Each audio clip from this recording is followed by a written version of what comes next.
انسان کے اندرونی اعمال میں سے سب سے اعلیٰ و افضل عمل تقوی ہے۔ قرآن کریم کی ایک آیت میں ارشاد ہے، ان اکرمکم عند اللہ اتقاکم، کہ تم میں سے اللہ تبارک و تعالیٰ کے نزدیک سب سے زیادہ عزت والا وہ شخص ہے جو تم میں زیادہ تقوی والا ہے۔ قرآن پاک کے بارے میں آیا ہے کہ یہ ایسی کتاب ہے ہدی للمتقین، کہ جس میں متقی لوگوں کے لیے ہدایت کا سامان ہے۔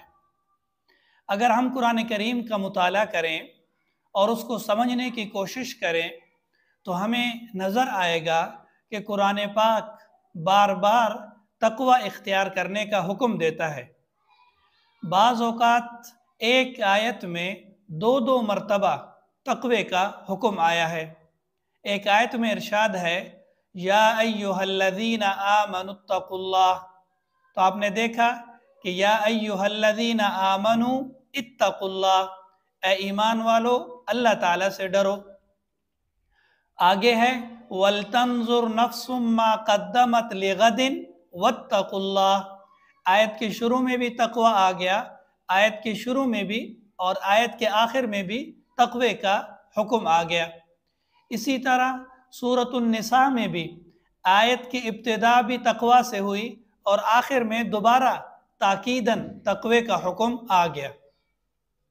ایک حدیث میں نبی پاک صلی اللہ علیہ وسلم کا ارشاد ہے، اتق اللہ حیث ما کنت، کہ اللہ تعالیٰ سے ڈرو تم جہاں بھی ہو، یعنی اکیلے ہو یا مجمع میں ہو، لوگوں کے سامنے ہو یا خلوت میں ہو، جس حال میں ہو اس حال میں اللہ تعالیٰ سے ڈرو۔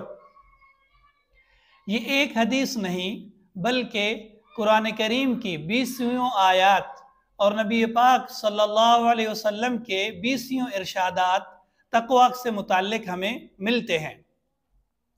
تقوی کا حاصل کیا ہے؟ تقوی کا حاصل یہ ہے کہ انسان ہر قسم کے گناہوں سے بچے اور نیک اعمال سر انجام دینے کی کوشش کرے۔ تو نیک اعمال سے اپنے آپ کو آراستہ کرنا اور برے اعمال سے اپنے آپ کو بچانا، یہ تقوی کا حاصل ہے۔ چنانچہ روزے کا مقصد جب بتایا گیا تو وہاں پر بھی یہی فرمایا، لعلکم تتقون، تاکہ تم میں تقوی پیدا ہو۔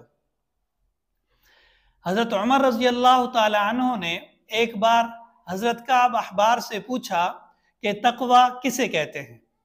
تو کعب احبار رحمہ اللہ فرمانے لگے کہ تقوی کا حاصل یہ ہے کہ نیک اعمال بجا لانے کی کوشش کی جائے اور برے اعمال سے اپنے آپ کو بچایا جائے۔ تو حضرت عمر رضی اللہ تعالی عنہ نے فرمایا کہ میں اس طرح کی تعریف نہیں پوچھنا چاہتا، بلکہ عام فہم مثال سے آپ مجھے سمجھائیں۔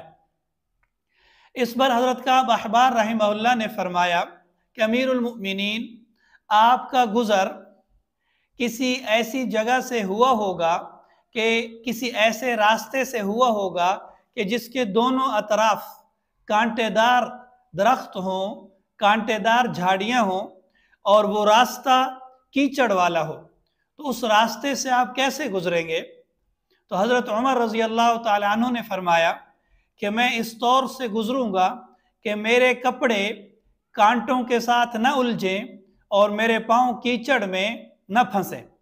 فرمایا یہی حال تقوی کا ہے کہ انسان جب اس دنیا میں زندگی گزارتا ہے تو نفس و شیطان اس کے اوپر حملہ آور ہوتے ہیں، کبھی شیطانی دھوکوں میں، کبھی شیطان اس کو ورغلانے کی کوشش کرتا ہے، کبھی نفس اس کو مختلف قسم کے گناہوں کی دعوت دیتا ہے۔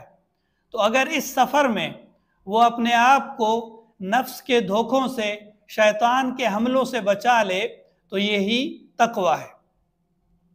لہٰذا تقوی کا حاصل یہ ہوا کہ انسان اپنے آپ کو نیک اعمال میں لگانے کی کوشش کرے اور کسی بھی قسم کے گناہ سے اپنے آپ کو بچائے۔ یہ جو حدیث آپ کے سامنے پڑھی تھی، اتق اللہ حیث ما کنت، کہ اللہ تعالیٰ سے ڈرو جہاں بھی ہو، اسی حدیث میں آگے ارشاد فرمایا وَأَتْبِعِ السَّيِّئَةَ الْحَسَنَةَ تَمْحُوهَا، کہ برائی کے بعد نیکی کر لو، وہ نیکی اس برائی کو مٹا دے گی۔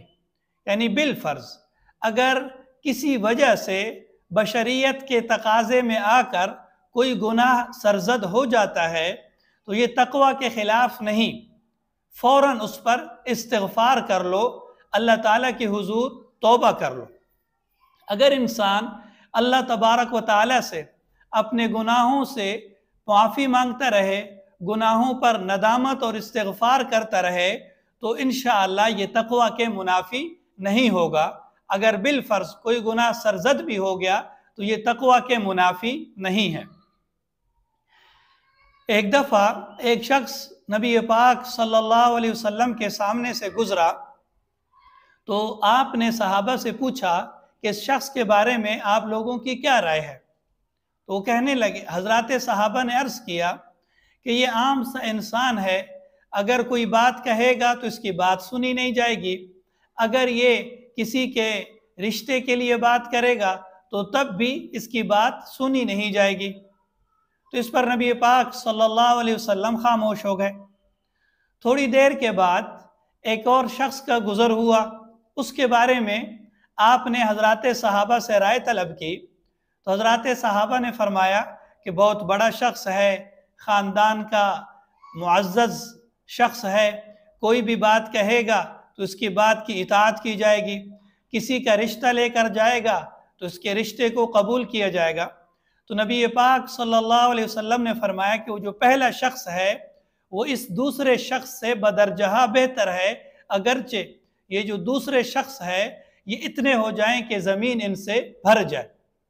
تو ایک طرف ایک شخص ہے اور دوسری طرف اتنے افراد ہیں کہ زمین اس سے بھر جائے، لیکن اللہ تبارک و تعالیٰ کے ہاں پہلے شخص کی قیمت ہے، دوسرے شخص کی قیمت نہیں، کیونکہ پہلا شخص تقوی والا ہے۔ ایک حدیث میں نبی پاک صلی اللہ علیہ وسلم کا ارشاد ہے کہ اللہ تبارک و تعالیٰ تمہاری صورتوں کو، تمہاری شکلوں کو نہیں دیکھتے بلکہ تمہارے دلوں کو دیکھتے ہیں کہ تمہارے دلوں میں تقوی کس قدر ہے۔ تو اللہ تبارک و تعالیٰ کے ہاں انسانیت اور ایک مسلمان کا وزن تقوی کے اعتبار سے ہوگا، ظاہری اعمال یا ظاہری شکل و صورت، دنیاوی حیثیت کا اللہ تبارک و تعالیٰ کے ہاں کوئی اعتبار نہیں۔ ایک آیت میں اللہ تبارک و تعالیٰ کا ارشاد ہے لا تزکوا انفسکم، کہ اپنے آپ کی صفائی اور پاکی بیان نہ کرو، هو اعلم بمن اتقى، اللہ تبارک و تعالیٰ زیادہ جانتے ہیں تقوی دار کو۔ تو انسان کو اپنے ظاہری اور باطنی اعمال درست کرنے کی کوشش کرنی چاہیے، اور باطنی اعمال میں سے سب سے اعلیٰ و افضل اور بہترین عمل تقوی ہے۔ تو تقوی کی ہر حال میں کوشش کرنی چاہیے کہ کس طریقے سے مجھے تقوی حاصل ہو جائے، خلوت میں بھی جلوت میں بھی مجھے اللہ تبارک و تعالیٰ کا خوف نصیب ہو، خوف کا اتنا مقام نصیب ہو کہ کسی بھی گناہ کرنے کی جرت پیدا نہ ہو۔